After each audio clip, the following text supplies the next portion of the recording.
Shares in Thomson Reuters, like other data providers, have been under severe pressure over the past year because people are speculating that AI will carve into their business. The stock did rally yesterday after the company said it has reached 1 million professional users of its CoCounsel product. This uses artificial intelligence to help lawyers in particular. It also said it's working with Anthropic's Claude AI model. Let's get now to Steve Hasker, CEO and President of Thomson Reuters. Thanks very much indeed for joining us. Hi, Andrew. Thanks for having me. Tell us about this CoCounsel product. Now, just clarify for me, this was not developed, or was it in conjunction with Anthropic? No, it was developed a number of years ago, Andrew. What we've done is we've created an AI platform for fiduciary professionals. So, as you said, lawyers, tax and accounting professionals, auditors. Essentially, we developed it a couple of years ago, and we've developed it in such a way that it is model agnostic. So, in other words, we can take the very best enterprise focused foundation model and swap that in. Now, at the moment, in our view, based on our testing, that's Anthropic's Claude suite of models. We have, though, developed our own model called Thomson, which is starting to outperform many of the models specifically for legal. And so it wasn't developed with Anthropic or Claude, but certainly we think their enterprise models are the best at the moment, but we've created some flexibility as we go forward. I asked that because, of course, the investors were alarmed to hear about Anthropic developing plugins for Claude that could work specifically with lawyers. You have said that where the AI is the biggest change for the legal profession, really, since in the modern era. Tell us why. How will it be so important?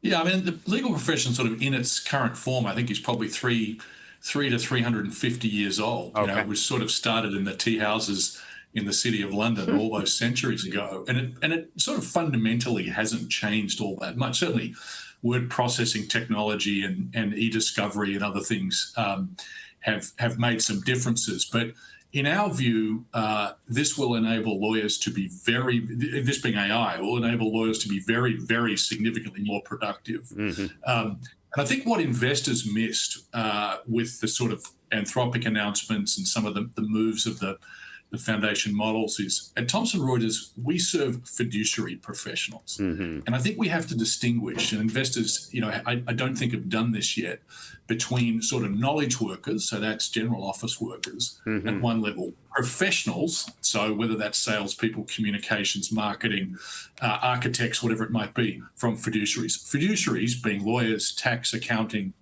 audit and the like, have to be right. I mean, the consequences of being wrong are very, very severe for fiduciaries. And what we do is we combine a model like Claude with, I think most importantly, our content. And we've got centuries of curated, highly specialized, very accurate content with deep domain experts, thousands of them, who train our agents. And what it does is it produces results that are fiduciary grade versus results that may be 95% right, which is not acceptable to these fiduciary professionals. Yeah, I mean, that's the big thing, isn't it? It's got to be right. Although your stock is down by half in the past year. I mean, the market, that's a lot of bright people have been selling the stock. Are they completely wrong? I think they are. I mean, I think they've missed this point about the quality and the importance of content and expertise to train these agents in this environment. We think we're the only player who can do that effectively and meet or exceed the needs of these fiduciaries. And so we think the investors have missed it, certainly over the last 6 or 7 months, and particularly over the last few weeks. I have to ask you, and I don't think I'm going to get an answer. The Thomson family of Canada hold a big stake in Thomson Reuters. They have lost tens of billions on paper here. Have you talked to any members of the family?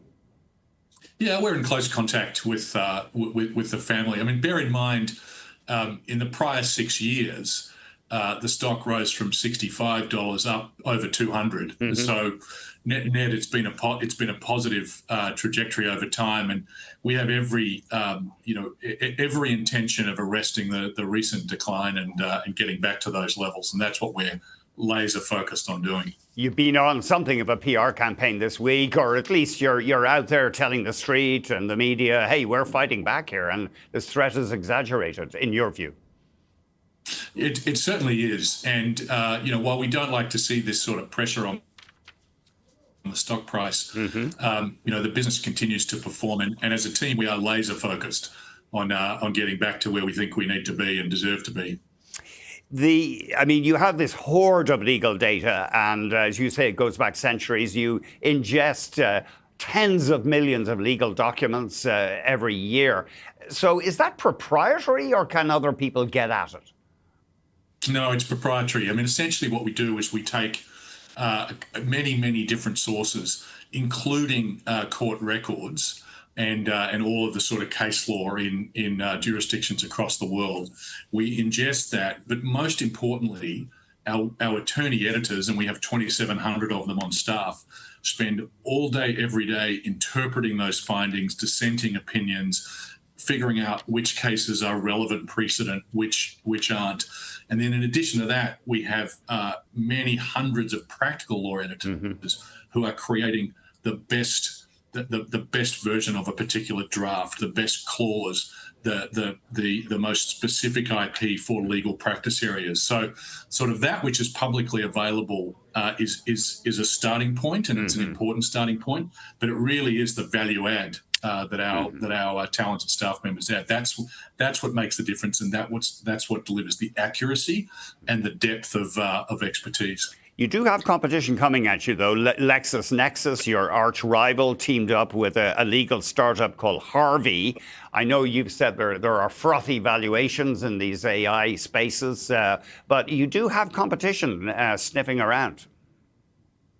Well, we've always had, I think we've always had, formidable competitors that we respect, and we've been able to invest appropriately and outrun them. And so we're, not arrogant about it. This is a moment of disruption, but we're certainly confident in our starting point and the plans we have going forward. What do you think, broadly, will society be able to get away with fewer lawyers in the future?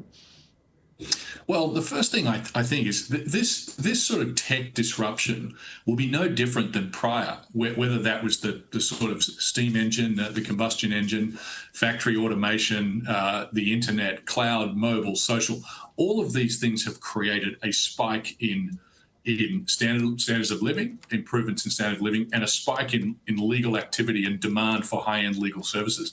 So I think the sort of broader addressable market for law firms, for general counsel's offices, goes up, not down. I think the question, which is as yet unanswered, is how much of that demand will be met by the technology, and we're the largest provider of that technology in the world today, and how much will be met with trained lawyers. And I don't think anyone knows that yet. It's too early to tell.